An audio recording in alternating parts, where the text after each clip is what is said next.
Salut et bienvenue dans cette expression internétique qui va être super courte aujourd'hui, internétique ou éthique interne si vous préférez dans l'autre sens. C'est une vidéo que je vais mettre sur mon site, le site être-humain.net, et c'est une émission de Que vivent nos relations TV. Donc oui, ça va être super court parce que c'est pas vraiment un thème, c'est juste une formulation, on va dire, qui m'est venue. Bon là je vais l'agrémenter de quelques autres phrases. Parce que en réponse, en commentaire, en questionnement de toutes les vidéos récemment que j'ai fait sur la question de l'amour, du couple, etc. Et j'avais fait 4 vidéos aussi sur c'est quoi aimer.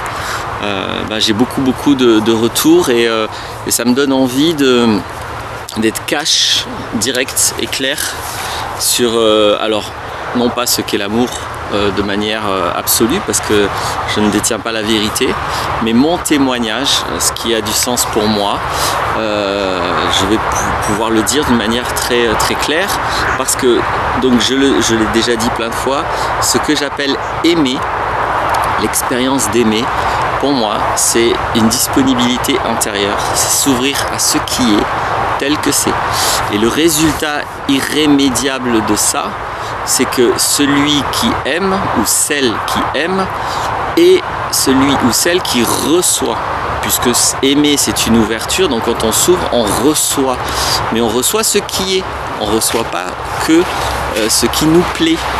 L'ego lui il aimerait recevoir ce qu'il veut, et donc c'est ça l'énorme différence entre la possessivité, l'avoir, le mouvement d'avoir et vouloir avoir ce qu'on veut, y compris soi-disant vouloir avoir l'amour, vouloir avoir la tendresse, etc.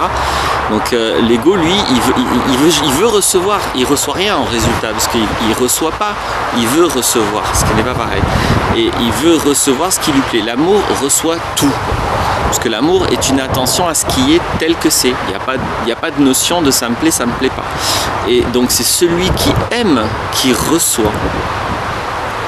C'est pas quelque chose c'est pas un objet, l'amour, donc c'est pas quelque chose qu'on donne, et donc on ne peut pas recevoir l'amour. Donc c'est la conséquence irrémédiable de ça qui fait que la plupart des personnes en Occident, et pas seulement en Occident, marchent sur la tête, sont complètement à l'envers avec la question de l'amour, parce qu'ils veulent recevoir l'amour, ce qui est absolument impossible. Donc c'est une quête vaine qui n'aboutira jamais, puisque l'amour c'est une disponibilité, et c'est celui qui aime qui reçoit.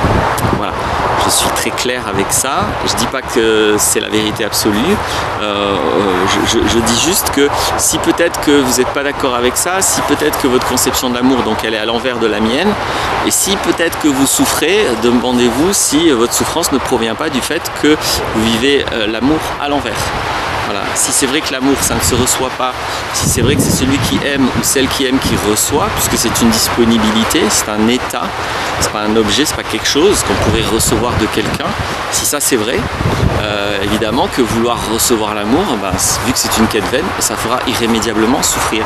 Et même quand on pensera l'avoir, on va à un moment donné tomber de ses illusions. Donc effectivement chacun peut avoir ses opinions, ses idées, ses conceptions. Après le réel est plus fort que toi. C'est toujours le réel qui aura raison. Voilà, le réel est plus fort que tes pensées, et il est plus fort que ce que tu veux, il est plus fort que tes conceptions. C'est lui qui décide. Voilà ce que je voulais dire simplement sur cette question. J'espère que c'est très clair, très cash. Ça se coupe probablement, mais au-delà de la secousse, au-delà de la dissonance cognitive de mon discours, essayez d'être vigilant, regardez si c'est une conception qui est cohérente, et à l'inverse, est-ce que la conception de concevoir l'amour comme un truc qui pourrait se recevoir, est-ce que ça a une quelconque cohérence. À bientôt, au revoir.